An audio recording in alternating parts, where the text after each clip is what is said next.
నగరాన్ని కానీ ఉత్తరాంధ్ర ప్రజల్ని కానీ అభినందించక తప్పదు. తర్వాత ఆంధ్రప్రదేశ్లో ఇంకొక కీలకమైన ఇది ఇప్పుడు మనం చూస్తున్నాం గత కొన్ని రోజులుగా. Social media, YSR Congress party పెంచి పోషిస్తున్న సోషల్ మీడియా, ఈ సోషల్ మీడియాని మాత్రమే కాదు, హనీ ట్రాప్ సిస్టమ్ను కూడా అదొక వెపన్గా మార్చుకుంటోంది వైసీపీ అనేది కొత్త చర్చ చూస్తున్నాం మనం.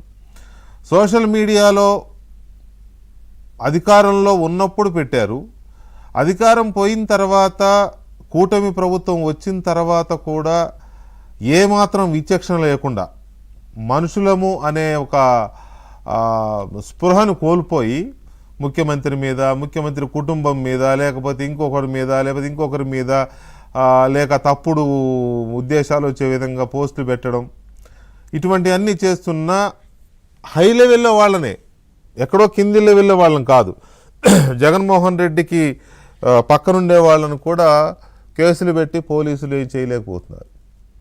కనీసం వాళ్ళ మీద ఎఫ్ఐఆర్ వేసేటప్పుడు ఎలాంటి సెక్షన్లు పెడితే వీళ్ళకు బెయిల్ దొరకకుండా జైలుకి వెళ్తారు అనే ఇది చేయలేకపోతున్నారంటే ఆశ్చర్యం వేస్తుంది. ఒక ఆయన్ని తీసుకెళ్ళి అక్కడెక్కడ కుప్పంలో విచారించి, కుప్పంలో కేసు పెట్టారు కదా, అక్కడ తీసుకెళ్ళి అక్కడ కోర్టులో తీసుకెళ్తే మేజిస్ట్రేట్ గారు రిమాండ్ అవసరం లేదు అన్నారు. అంటే వీళ్ళు పెట్టిన సెక్షన్స్ బలంగా లేకపోతేనే కదా మేజిస్ట్రేట్ గారు నో రిమాండ్ అంటారు. అంటే పోలీసులు ఎందుకు ఇంత వేగ్గా ఇది చేస్తున్నారు అనేది ఒకటి అర్థం కాని విషయం. రెండవది, ఇంకొక ఆయన సోషల్ మీడియా హెడ్గా పనిచేశాడు, ఇంకెవరు లేదు, సజ్జల భార్గవరెడ్డి.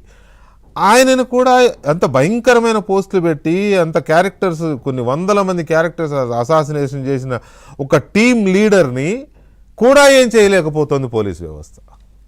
ఎందుకని, ఎక్కడ లోపం ఎక్కడ ఉందనేది అర్థం కావట్లేదు. ఇక ఇప్పుడు హనీ ట్రాప్స్ మొదలైనాయి. తమ రాజకీయ ప్రత్యర్థులను కానీ, లేకపోతే తమని తిడుతున్న వాళ్ళనో, లేకపోతే తమను విమర్శించే వాళ్ళనో, తమ పైన దాడి చేస్తున్న వాళ్ళనో మహిళల్ని పావులుగా వాడి ఉంటారు కదా పాపం, ఏదో డబ్బు కోసం, బతకడం కోసం చెప్పిన పని చేసే మహిళల్ని, అమాయక మహిళల్ని, లేకపోతే నిస్సహాయ స్థితిలో ఉన్న కొంతమంది మహిళల్ని తీసి వీళ్ళ మీద గుచ్చుగొలపడం.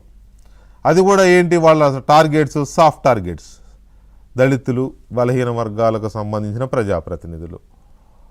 ఎందుకంటే